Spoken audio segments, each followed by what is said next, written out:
Hello, everybody, and welcome to another exciting episode of the Grief Let's Talk About It podcast. You guys know who it is. This is Tony Lynch, and I am the host of this podcast, and we are the number one podcast for bringing you conversations around death, dying, and grief, and all the messiness that goes with that from amazing people who not only talk the talk, but have walked the walk and are out here doing some amazing things. Now, before I bring on my next guest, I would like to say if this is your first time tuning in, do me a favor, head on over to that YouTube channel, hit that subscribe button, hit that bell notification so you'll be notified every time that we drop a new episode. And we are on a mission to bring you guys daily shows, daily podcasts, right? To help you guys. Now, before I introduce my next guest, I would like to say that this is for educational purposes only. And if you have any questions or comments, please put them in the comment section. We'll be sure to answer them as we go. Now, without further ado, you guys help me welcome my next guest, Shauntel Murphy, to the show. Shauntel, how you doing, friend? I'm doing fantastic. Greetings from San Francisco, California. Yes. How is it out there right now? The weather is beautiful. It's a nice day. Everything is peaceful, and it's really good because it can get really cold out here. The fog will roll in, but right now it's nice and sunny, so the forecast is good. And are the fires affecting you or anyone around in your area right now? No, that is about 8 hours away from us. That's in Southern California. And here in Northern California, we are safe. So I'm just really grateful for that. Thank you, Lord. You never know. Yes, you just never know. Now, before we get started, introduce yourself. Tell people who you are, where you're from. Well, you already told them where you're from, but yes. tell them about the work that you do, please. Yeah, so definitely Shauntel Murphy. I serve as a leadership speaker, executive, and corporate coach. I was in the corporate world for over 2 decades, and then I decided that I would have to step outside of that external structure and go outside so that I can internally start to make an impact. And I'm starting to make that impact as an executive and a corporate coach. I hold over 15 certifications as a coach. Some of those certifications include a master life coach, a master mindfulness coach, a confidence coach, a forgiveness coach, a business coach. And I just put all of those elements into what I do with my work, my education in corporate America. And then I just infuse that into individuals that I do serve. I do serve a lot of leaders, but even though I'm serving leaders, at the end of the day, I'm still serving people. I'm serving souls. So we do start off with them personally, and then we work with them professionally. But at the end of the day, we're all on that personal pursuit for something. Yes. I know, right? Taming Your Grief over on Instagram says, unique mix. Boom. Yes. I told you, I got some amazing people out here, man, that are out here doing some amazing things, right? And greetings, Shauntel from Rainy, Lexington. This is Taming Your Grief on Instagram. Thank you guys for tuning in over there as well. And again, if you guys have any questions or comments, put them in the comment section. We'll be sure to answer them as we go along. Now, again, very, very impressive, right? And I have the honor and privilege of being in this space with Shauntel today. And she has an amazing story too, guys. You know what I'm saying? And so, Shauntel, before you got into all of that, take us through the journey of your story. Well, my story it did start off with me having some amazing women in my life. And one of those amazing women was my great grandmother. She lived to be 104 years old. So this was just someone oozing with wisdom, oozing with life. And every time I would talk to her, it would be me talking to her about one thing and then her giving me a story of something else. Her taking me to a place that she was using her life, her roadmap, educating me, showing me, guiding me through the steps. And when somebody is that old and when they're talking, you just shut up and you listen. So I was able to embark on a journey with her at all times on how she would tell me about how she changed her life. And once she was able to change her life, how life just started happening to be a little bit different. The thing about it is that things are challenging even when you're doing the right thing, let alone when you're doing stuff you have no business doing. So within her, that was always like my North Star, my beacon of how I needed to go and which direction I needed to be in. From a child, I knew that I wanted to help people, but I just didn't know in what capacity. I knew I didn't want to be a doctor or a nurse. And I knew that it would be something unique, something that it would take me through some stages and trials to actually get to. But as it is, as we talk about grief, it doesn't matter. We're all not going to be rich. We're all not going to be poor, but we really are going to endure grief at some point in time. So when I was a teenager, that's when my grandmother, my great grandmother, that's when she passed away. And it really had me kind of stuck in a moment because at that time, I never really had experienced loss like that. Everybody in my family has longevity, but it really let me understand that life, it's here and then it's gone. And it really makes you kind of take advantage of life because you're just used to waking up, seeing those players around you and waking up and her wisdom and her prayers and her support, it wasn't there. I really had a moment because I felt like that was my connector to Jesus. Like that was the one who I knew if she was praying for me that those prayers would get answered because he was going to hear her voice before he heard mine. So I almost felt like I kind of lost that lifeline. But through that, that emerged something else out of me. Just to go back real quick, like with grief, we all know it takes something out of you, but it also puts something back into you. And when it put something back into me, that's when everything started to kind of change a little bit. It kind of had me rewire my thoughts and not only just wanting to be the best version of me, but I wanted to honor my great grandmother the best way possible because now I felt like she had eyes directly on me. So it's like, okay, I got to be on my best behavior and I really got to find out like what my mark is. And so even through different trials and me losing my grandfather, that hit like a ton of bricks because that was my best friend. That was more than just my grandfather. He played all roles in my life. Like I wanted him to walk me down the aisle when I got married. And by him not being there, that really just shifted me and it took me into the mourning stage. But I feel like you can only mourn so long because one morning I woke up and he said, I want you to be motivated. I need for you to be motivated. Life is for the living. And it really had me thinking, Tony, that you have a lot of people that come together and some people come together and they're able to thrive and live together. But then you got some bad cliques where you just come together and you all are just gonna die. And I didn't want to be in that position. I really wanted to live. So within that compass, that's what led me to say, hey, I really want to make a difference in corporate America. I really want to help the individuals that are not able to help themselves. I want to be that voice for the voiceless. I want to be able to be that mechanism where I am able to drive that change. And then that pivoted me from working in corporate America, but I saw so many people getting burnt out. I saw my coworkers like literally die at work. And I said, this is not going to be the place for me. So that is what led me into being a coach. So now I can coach individuals one on one. I can give them that energy that I do have to empower and evoke change in other people because at the end of the day, we're all just people. But I don't want for anybody to have an empty experience. I want everybody to have a fulfilling experience because that is what life is all about. Yes, yes, yes. And thank you for that. And I love the fact that you use that term, and even Lincoln himself said, I love that term. Grief does take something out of you, but it also puts something in, it puts something back into you, right? And sometimes I think people miss that. People actually miss that, right?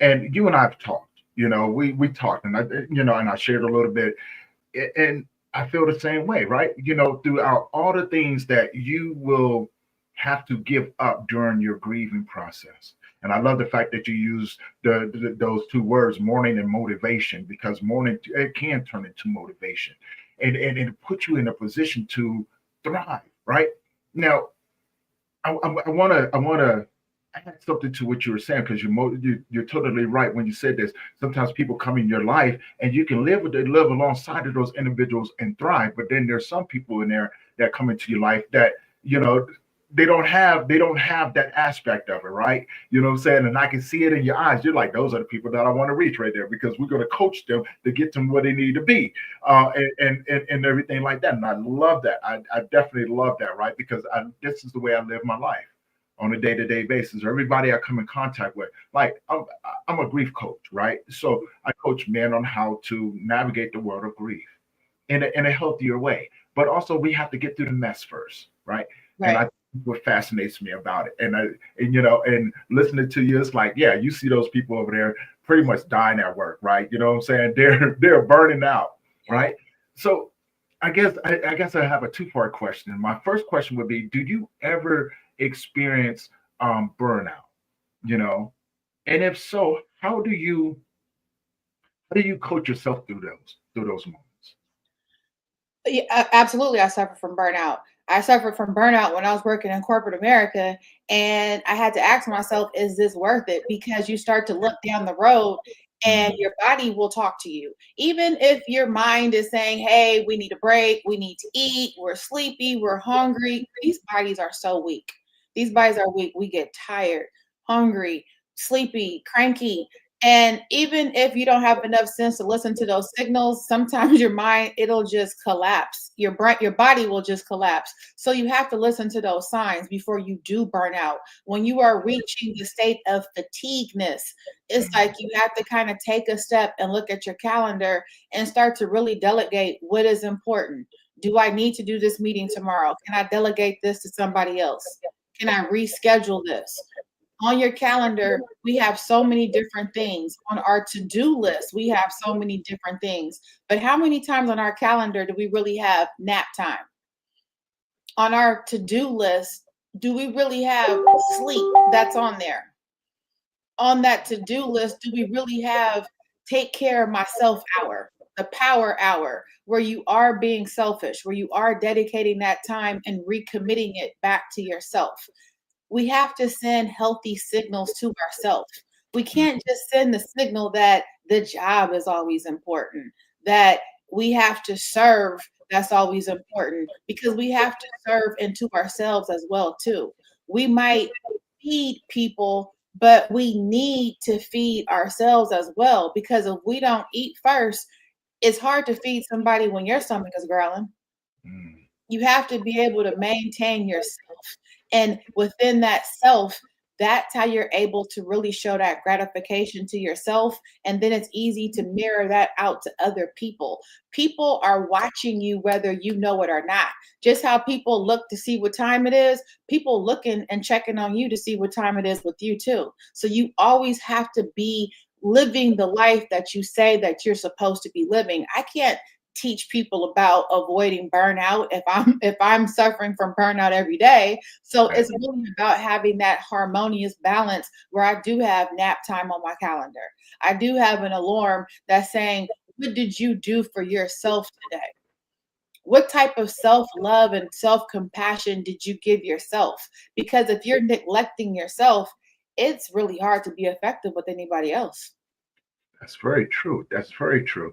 Like I said, because Lincoln is a real good friend of mine. He's not too far from where you are. He's Mhm. my brother from another mother. Been knowing him for quite some time, and we have that same philosophy, right? You know, what I'm saying, like, we take care of each other, right? He's one of like, not many people, because I don't have too many people that I could call, but if I call on him, I know he's going to be like, I got you, right? And vice versa, right? And everybody that knows me knows I'm the same way. And so, I'm glad that you brought up that, when you can't help someone if you can't help yourself. Now, Right. I may have a different philosophy in how I do my self-care, right? Because I can't remember the last time I taken a nap. I can't. Look, I be trying, right? But my life is like, I found different ways of taking care of myself, and I do that through service to other people, right? Because I was telling somebody, I said, man, this makes me feel good. This Mhm. really makes me feel good in service to other people. Like it does something, like, as you say, it may take something out of me, but it puts something else back into me. And Mhm. I love that feeling. As selfish as it may sound, it's a selfless act. So Right. I get 2 and 1, and then in the same sense. But look, I got my orange right here. Yes. My self care. I'm in the gym twice a day. Like I go to the gym at 3 o'clock, from 3 to 4 in the morning. You know what I'm saying? Sometimes 4:30, depending on what I'm doing. And then in the afternoons. What I'm saying, like when I get done with everything, it's like my time to myself. Mhm. And I've had to set those boundaries with people, like, hey, when I'm in the gym, don't don't mess with me, right? You know what I'm saying? This is my time to connect with me in a way to where I can have one-on-one time. It's my peaceful moment. Although I'm in there being a beast to beat myself up, right? You know what I'm Right. saying? But that's my thing, though. That's my thing. And so how okay, I guess my next question would be, because out of curiosity, if you had to coach someone like me with the lifestyle that I have, what would be some of the steps that you would take to get me to be on track where you would see me going? One of the first steps I would go with you is just for you to start to understand that everything that happened in the past, that was supposed to happen. Mhm. Nothing happens by mistake. Forgive yourself. Let's lay it out that these were the intricate pieces that were supposed to make you. Sometimes individuals feel like I'm broken, I'm broken, I'm broken. What does I'm broken mean? If you go to some countries, they will take a valuable vase and they break it. They break it on purpose. And then they will take this special gold glue and they will put it back together. And when they put it back together, like how you've put yourself back together, now it's even more valuable than when it was made whole the first time. Because now it has the etches to it. Now it has the imperfections to it. And that makes it even more valuable. And that's what you are. You are of value. Your story is that testimony that we need to highlight so that now we can stop some other individuals from going down that path. And we need to get you together to amplify your voice. But in order to amplify your voice, you have to understand that you have to forgive yourself. Sometimes you have to say certain things out loud because when you say it out loud, now it rings to be true. And Mhm. you have to think about it that everything that you've gone through and the individuals who you've lost through your grieving process, now that's a badge of honor. That is not something that we have to go into dark isolation and exile ourselves from. No, wear that as a badge of honor because now those individuals, you're taking on them. You're taking on their morals, their values. You're taking on the knowledge that they've given you, and you're propelling that towards something even more greater. Now we look at Tony, but we don't actually see what Tony represents. We don't see all of the things that you have embellished to get you to this point, but we can feel it. People don't remember what you say to them, they remember how you make them feel. So I Yeah. want for you to start to do that. I would like for you to start doing exercises as we do work together so that you can challenge yourself so that you can move forward so that we're strategic with our time so that we're strategic with our actions. People say time is money. No, time is life. This is my life that we're talking about here. So we want to be good stewards with our life. We want to take up that anchor from the boat, and it's time for us to move forward on that boat. As we're charting off on that boat, I want you to turn around and look at land and wave goodbye to the old Tony because now you're taking on a whole new shape, a whole new form, and we're going somewhere else. And that's what I want for individuals like yourself to do, to realize that we're not stuck in anything. We're just traveling from one destination to the next destination to our final destination. Yes, yes. And I think the biggest goal is, and I just want to add to it because I totally love that. Along the way, we have to keep in mind that we're just walking each other and others to their next destination too. Like, and because I'm right there with you. Nothing is ever wasted. The people that come into our lives, some people come into our lives to challenge us, right? Uh, Mhm. and in those moments when you're being challenged, you have to become a student. You have to be able to look at the challenge and be able to tell yourself, I accept, right? And some people come to teach you certain lessons. You may not like the lessons that they teach you, but those lessons are still there nonetheless, right? And but most importantly, I think in so many ways, this life and the people, no matter who they are, they teach us not to take this life personal. Right. We journey through, right? As we go through, it's the story. It's the story of those interactions. What did you get from it? But what did you give back? Right? Right. Everything that we encounter leads to something else. Mm-hmm. Right? Everything that we do. That's why I think that's what makes me a curious student of this world. I love the fact that no matter what happens, when I'm out driving and I'm getting my thoughts together, I'm on that long ride and everything, may not even have a destination. I always end up where I need to be when I need to be there. Mm-hmm. Whether it's just maybe just sitting there in nature and just enjoying the moment, enjoying the cool breeze. Yeah. Sometimes there's a cold breeze, and I don't like that too much, but I'm still there nonetheless. uh, so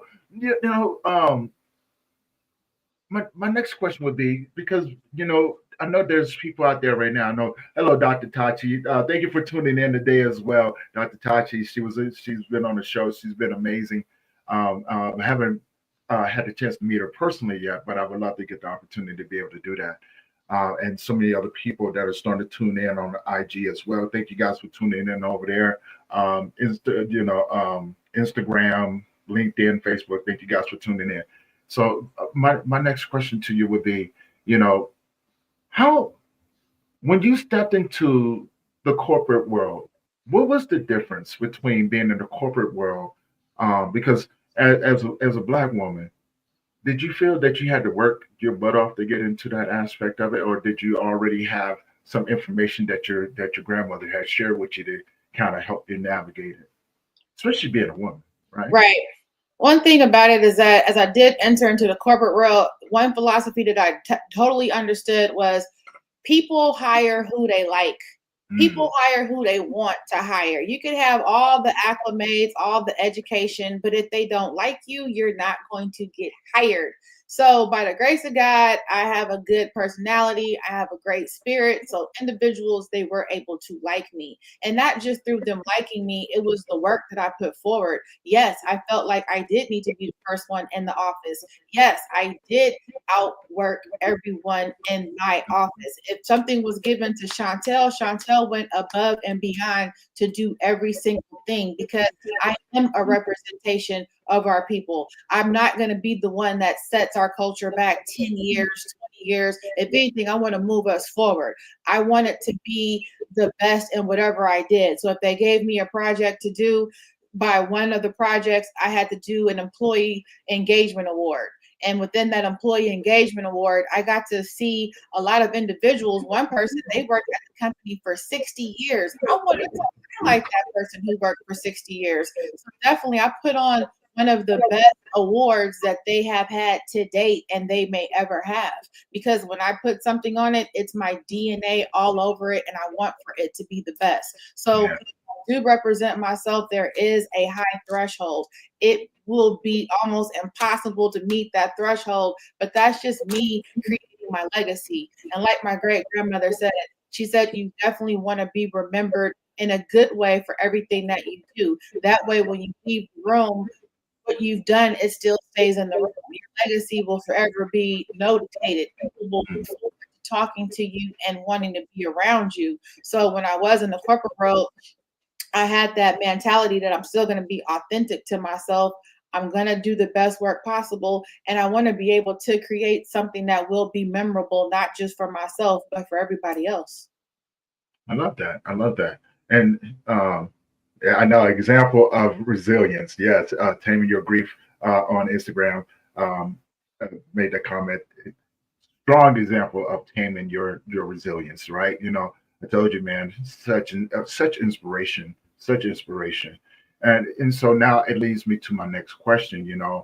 When working with people that have experienced extreme loss or trauma and things like that, do you often find yourself having to work through those things to get them in the right mindset before you can start those next steps? Absolutely. And it's all called part of the work. If someone's working with me from day one, we're going to start doing some things. And individuals are like, wait a minute, Shauntel, I wasn't prepared for that today. Or, oh, I thought that was going to start next week. No, it starts now. Not Mm, one day, but this is day one. The mm, moment we come together, I'm going to start rolling up my sleeves, pushing my hair back. And I want for you to do the same too. Because I can't do the work for the both of us. I can't change you. Only you can change you. But I feel like if an individual has reached out to me, that's the first step for them to make that change. right. And when you do suffer grief, it takes your breath. It takes a piece of your life. You start to disengage with time. You're not even realizing how much time has gone by. You're not really looking at the calendar. Is it Monday? Is it Tuesday? Is it Wednesday? You're really just detached. So the goal is to reattach you, but when you get reattached, you're in 2.0 mode now. Now you're even more engaged. You're more powerful. You're able to strike even more because you have something in you. You have that grit, that hustle, and we bring that out. Some people are like, well, what's your intrinsic motivator? And it's almost, what's that big bang reason why you're here? Why do you think that you're here? Let's go ahead and who do you want to be? Okay, if that's who you want to be, what would that person be doing right now? What would that person eat for lunch? What would Yeah. that person do with their afternoon? And we start to implement it.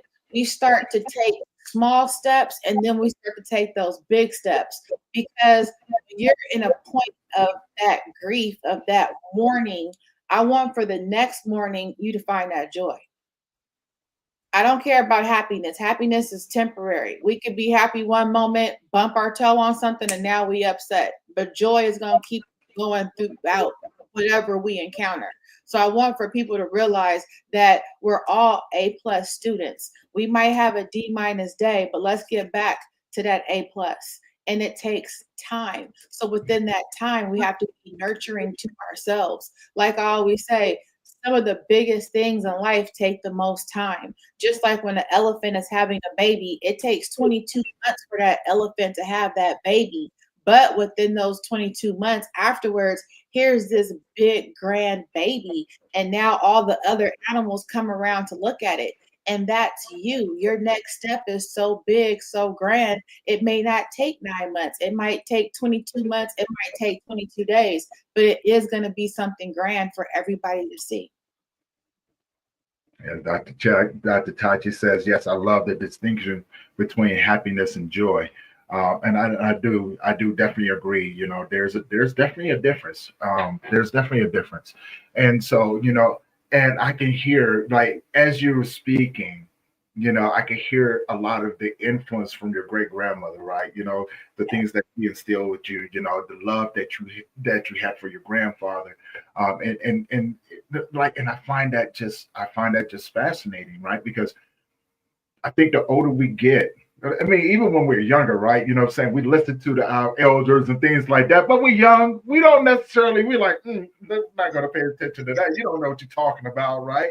But of course, when you grow up in the families that we did, it was imperative that we listen to them. The wisdom that they passed down to us, right, is such a beautiful thing, and it's imperative that it is passed down so we could pass it on to other people.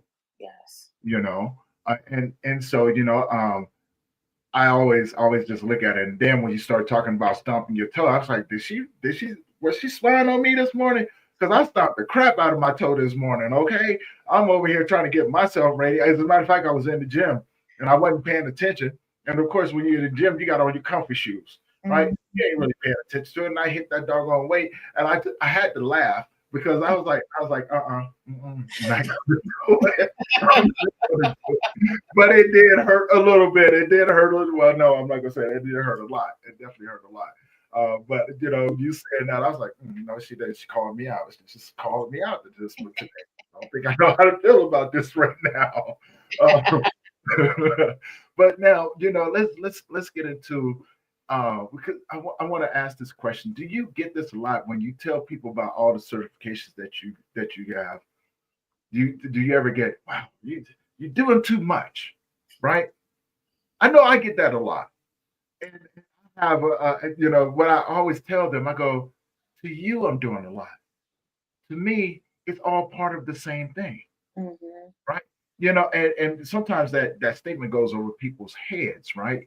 And I go, no, if you think about it, this this this work that I do, this work that we do, right?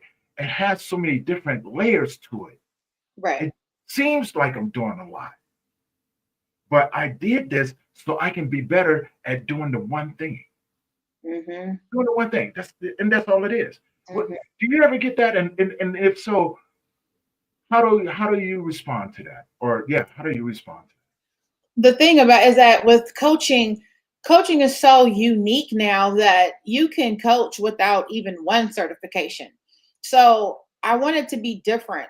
I wanted to be able to serve anybody where they're at. And in order for me to serve anybody, I know I can't serve everybody, but I wanted to be able to have a more of an empathetic ear. I wanted to be able to utilize more than just the strategies that I thought that I knew from corporate America and for life, but I wanted to be able to be that ideal coach, that go-to coach, that coach that is above the threshold. If I'm going to start something, I'm going to start it off all the way. I'm not just going to just think, I'm going to think big, then I'm going to think bigger, then I'm going to blow that up even more. So I wanted to be able to understand that we're all unique. We're all going through different layers of life. We've all lived different types of life. Everybody's tapestry and artwork is different. So I wanted to be able to be effective on a global platform, not just here locally in California, but wherever. I want to be able to impact individuals in Canada, Australia, Africa, Asia. So in order for me to do that, I felt like each certification was bringing me to a higher and higher level. I don't just want to be knowledgeable just to help you out professionally. I want to be able to impact you in life, because when you are a life change agent, you can do whatever you want to do. These jobs come and go, but we're within the shelves of our life. We're creating something. So if I can empower you to be a different father, mother, activist, leader, lawyer, whatever your claim is, it's not just going to work in that one element. It's going to work in whatever you do in life. Each certification that I have, one is a confidence coach, one is a happiness coach. They all pretty much piggyback off of each other. So whenever I work with somebody, I don't just have like this program where week one we do this and week two we do this. It's not a uniform program. It's customized. It's tailored to meet each person with where they're at. Everybody doesn't need the same guidelines. We're not in school anymore. So when you were in school, everybody was learning the same things at the same time, right? And when we were in school, we had more than one teacher. Now that we're here in life, every day we have more than one teacher, but I'm giving you something that's customized so that you can win. And I want for you to win as that individual. In order for me to meet you where you are, I have to be of a certain type of level myself. I have to, if I'm going to empower you, I had to empower myself. So I'm not teaching somebody something that I too have not had to go through. So it? each of those certifications, it drew something out of me. It expanded my thought, and then it tapped me into learning even more, even more, even more. And I have 15 plus, I actually have 19 certifications, and then it's still going to be counting because we have to learn something. We are never too old. This is a lifelong journey of learning. It doesn't matter if you're 98 years old. It doesn't matter if you're 8 years old. We're all still on that trajectory where we can learn. I'm learning stuff from my niece who's 6. I'm learning stuff from one of my uncles who's in his 70s. So it's all about sharing and connecting and really being in that fellowship. Yes, I we got a few people coming in right now. I want to give a huge shout out to uh Unwrap the podcast channel. Oh, yeah. Oh, nope, I got the wrong one. Unwrap the podcast channel. Heat Detective, thank you for tuning in today, brother. And another great guy. If you ever get a chance to get to meet him, get on the show. Another great guy right there. Um, so now, I love that you said that, right? Because again, a lot of similarities across the board, a lot of similarities across the board. Every time you speak it, I'm just like, huh, almost like I've seen this before, right? Walking this path, right? And I was just talking to somebody yesterday, and I was telling them, I was like, everyone I come in contact with, it's almost like we've been walking similar paths. We just haven't been able to meet each other until, and then one day we just cross paths, right? It's like, really, you've been over there that whole time, right? And I find that I always find that fascinating because those who are out here doing great things, I mean, some amazing things, right?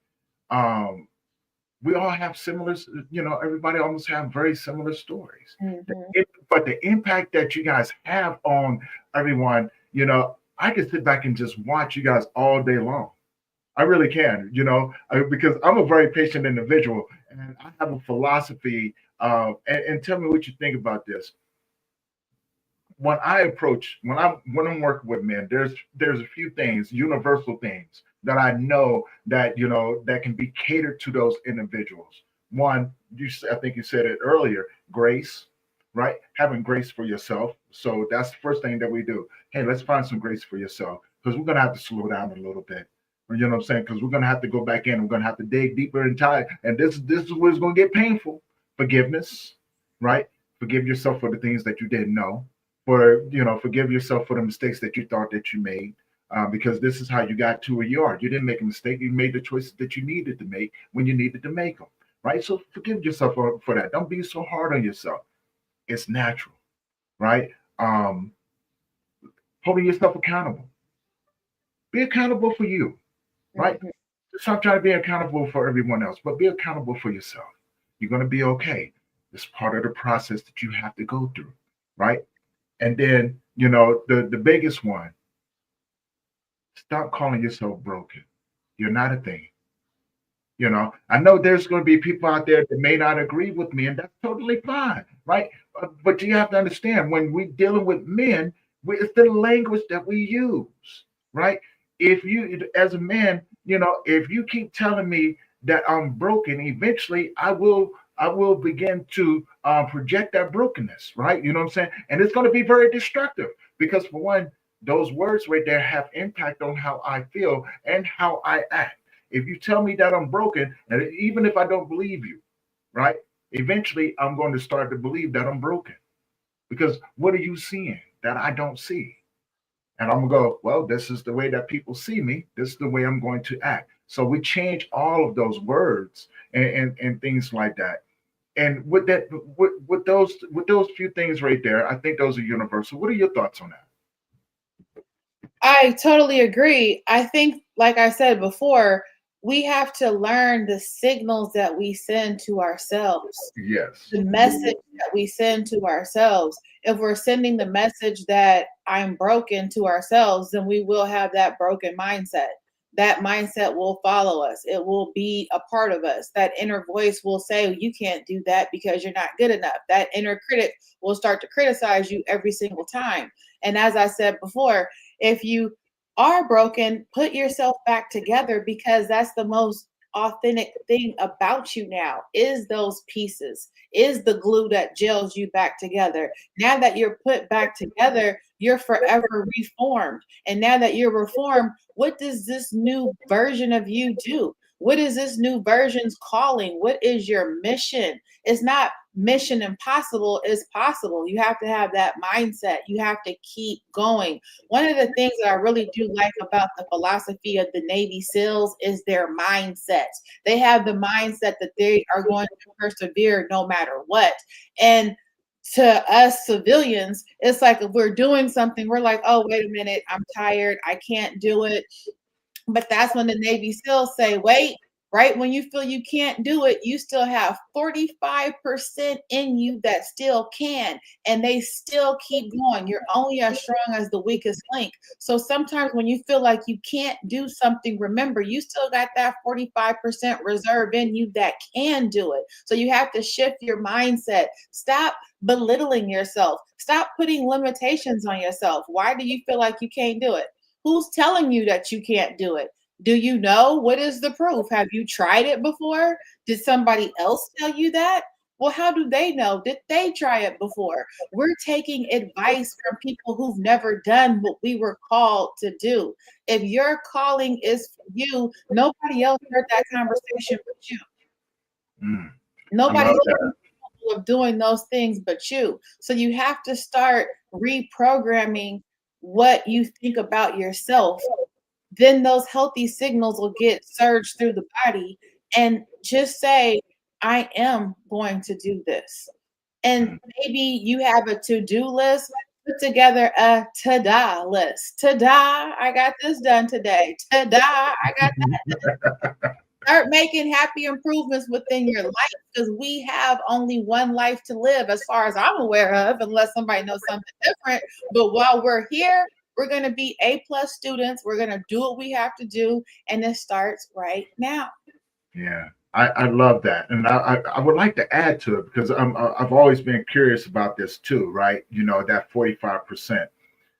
I listen to a lot of motivating individuals. David Goggins is one of them. He's a former Navy SEAL, right? He's the one who actually helped me get my mindset into, like, we got to put this in the fire. We got to harden the mind, Yeah. right? We have to be able to withstand what life is going to throw at us without falling apart, right? And that takes time.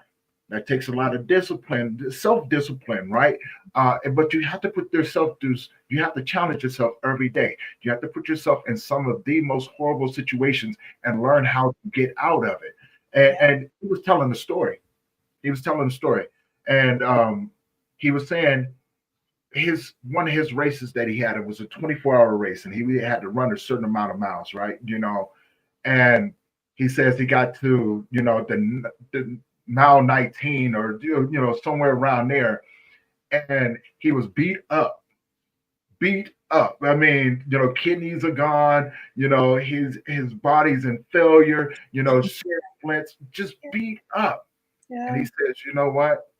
He goes. His wife told him, because he was walking, as he started walking. His wife told him, "You're not going to make the time. You're not going to make it." And he took off running. Boom. And he went past where he thought that he had. And he said something, and I want to get your thoughts on this. Most people that reach that capacity of where they're saying, I'm already at 100%. They often find, once you push yourself past that, you often find that you only at 15% of your capability. Like, you still have another 85% to go. What does that look like for an individual? I started thinking about that. I said, you know what? What if? What if I'm only operating at 15%? What does that other 85% look like? Yeah. What do you share your thoughts with me on that? Yeah, I think that he's totally on point. It totally aligns with what I'm saying. And we are just geared to just, like I said, these bodies are weak. So as soon as your arms say, "Oh, I'm tired," then that's when we're like, "Oh, I can't do this anymore." As soon as the legs kind of get a little weak, we're like, "Oh, I can't go up and down these stairs like this anymore," or "I Mhm. can't carry all these groceries." And we start putting those limitations on ourselves. And to really be honest, to take a deeper dive into it, Tony, you know what it's all about? It's all about that mind in our head trying to protect us. It's just trying to protect us by saying, hey, you need a break. Hey, you're Totally. not used to doing this. So since this is new and you're disrupting the nerves, the muscles, and your system, we're just trying to give you a break because this is not what you normally do. So Right. it's just the brain trying to protect you. But we have to get away from that and challenge our inner voice and say, thanks for protecting me, but I got this. I'm going to go ahead and I'm going to take some more bags up the stairs. I'm going to continue to walk up each flight of stairs. I'm going to continue to do this. I'm going to continue to push, and push it even further. It's like you're stretching out yourself. You're stretching out your capabilities, because if you're tapping out at 15%, oh, wait till you get to 25%. Wait till you get to 30%.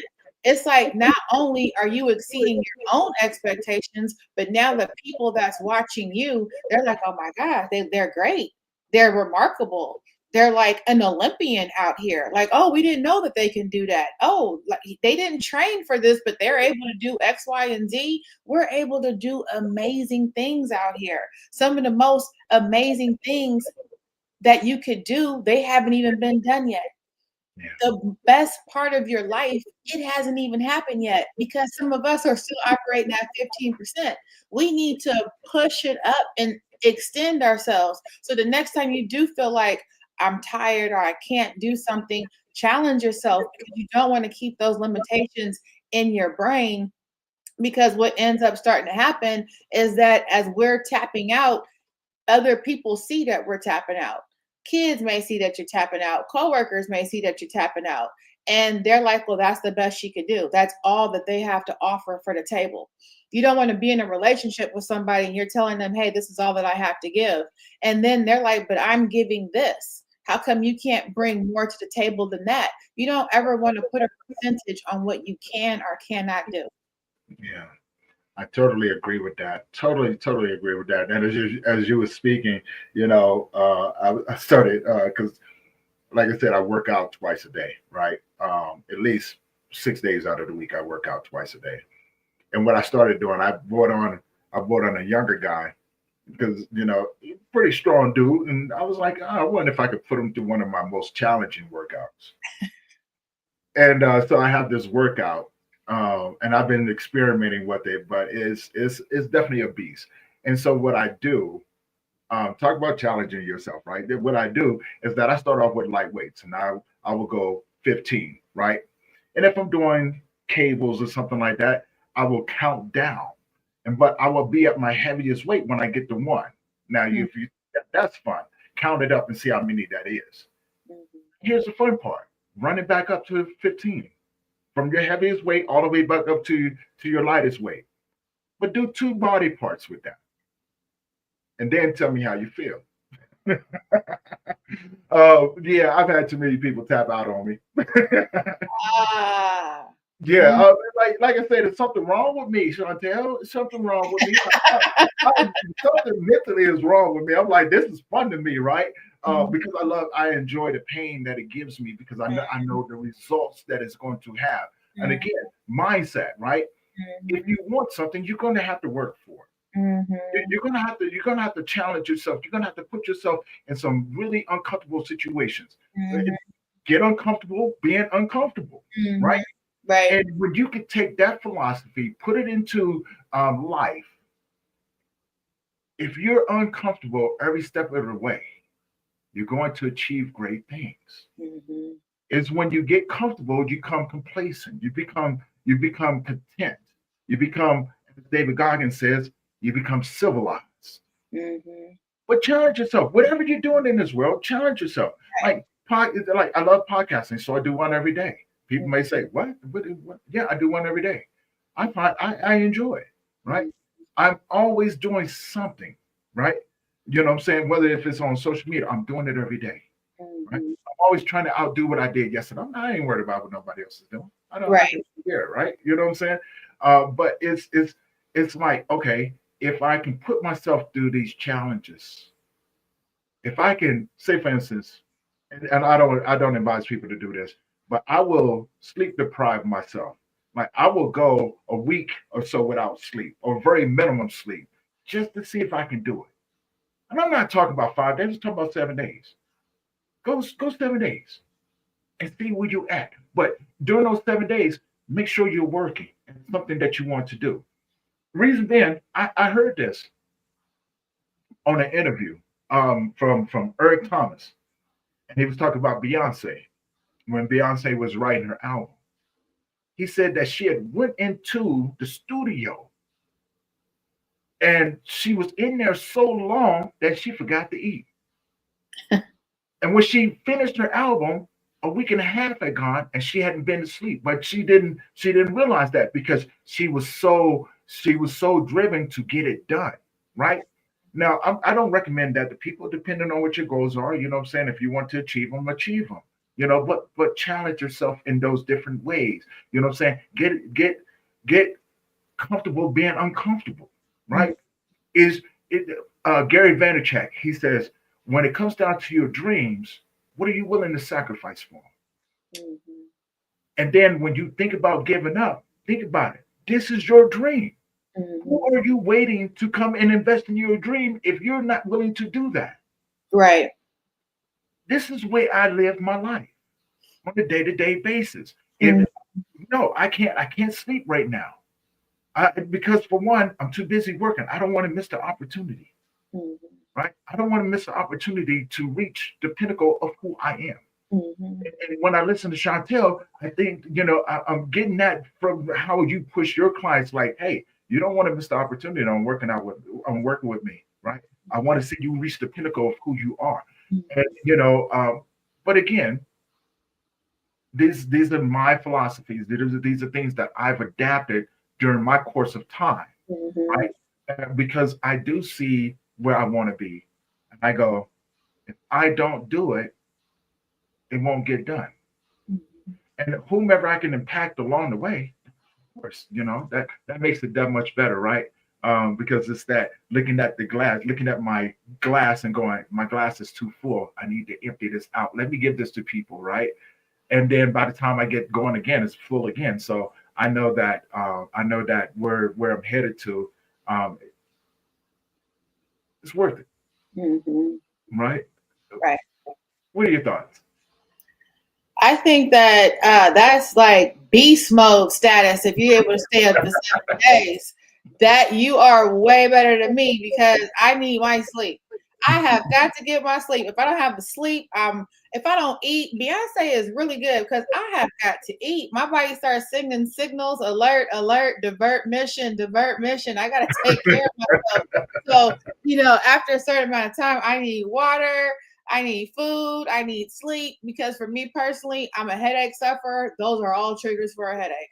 If I don't Yeah. have those things, then boom, next thing you know, I got a headache for 9 days. And that is just not going to work out for me. So I feel that individually, if that works for you, then praise, salute, all that good stuff. I see you out here on the battlefield and I'm going to keep on going like I'm going to sleep. Okay. But but I think that, on average, I think that it is, like I said, send the correct signals to your body. Treat your body good and it's going to treat you good. Longevity, like Nipsey said, it's a marathon. So pace yourself while you're in this race. As we are going through times where we're enduring adversity, grief, that's when you get that pressure put on you. That's when you're picking up something and it's getting even more heavier for you. But you see the finish line, but your knees starting to buckle, they starting to knock together like somebody knocking at the door. That's when you got to take those breaths. Take the breaths. Pace yourself. Mm, Breathe in, breathe out.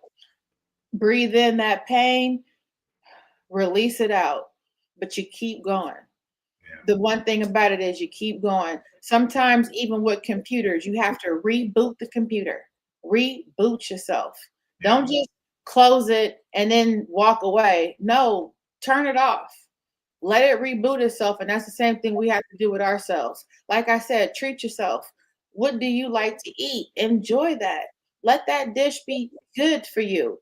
Savor the flavor, smell the food. Some people, they just get the plate and they just start eating. It's like, wait, let's say grace, let's smell the food, let's look at it, then let's, really let it digest. Just don't swallow it, but just savor the flavor. Yeah. We have to be able to enjoy the moments in life because we can get a lot of things back, but we can't get this moment right here back. It'll just not be able to happen. So you want to be able to strategize for the future, but then have that balance where you are enjoying life.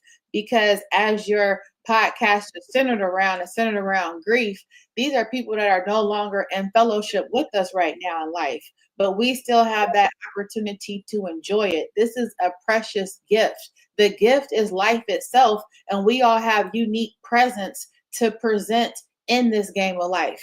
You know how you go to someone's birthday party and everybody's bringing a different present?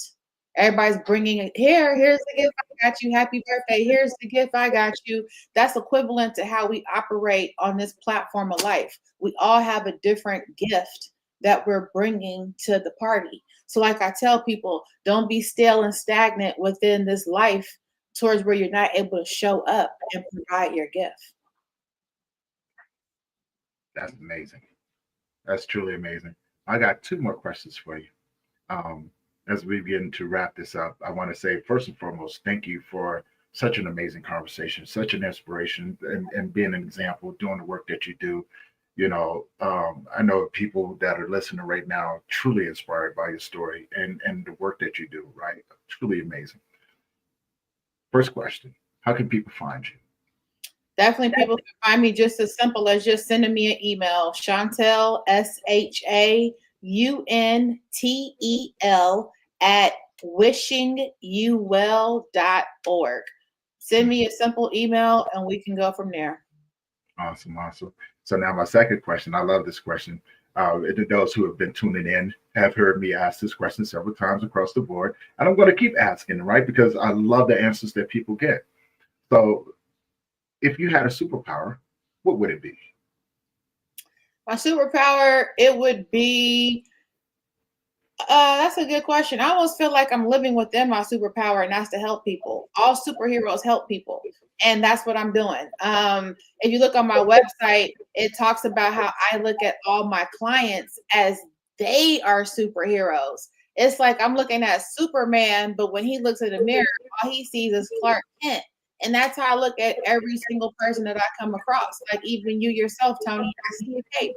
So I almost feel like it's a gift and a superpower just to be able to help people by really helping them in real time. So I am that superhero already. I still have that power. And I think that life, it has taken me to realize that you are that superhero. You are the person that's going to be that catalyst for change. Everybody Mhm. talks about, oh, we need a change. I'm a change agent. I'm a role model. I'm an influencer. Stop saying what you are and just do it.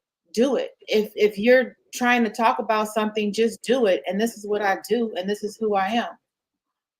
I love that. I love that. And with that being said, we're going to wrap this up. Again, Chantel, thank you for being on the show today, having this conversation with me. I was definitely looking forward to it. And, you took us there, man. Took us into your world. And, as always, for everyone who has been tuning in from Instagram, Facebook, LinkedIn, YouTube, Twitter, Twitch, all of these platforms over here, thank you guys for tuning in. And if you have not already, do me a favor, head on over to that YouTube channel, hit that subscribe button, hit that bell notification so you'll be notified every time that we drop a new episode. And as always, as we close this thing out, I want to wish you guys an amazing rest of your day. And if you haven't already, tell the people that you love, that are in your life, that you love them, because you never know. Tomorrow's not promised to anyone. The next moment's not promised to anyone.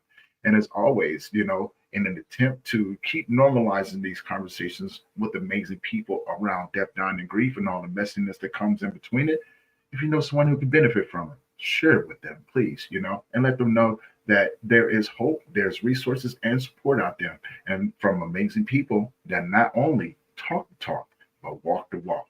And yeah, they're here for you guys. Guys, I'm going to shut this one out. See you guys in the next one. Love you. And as always, thank you for your support.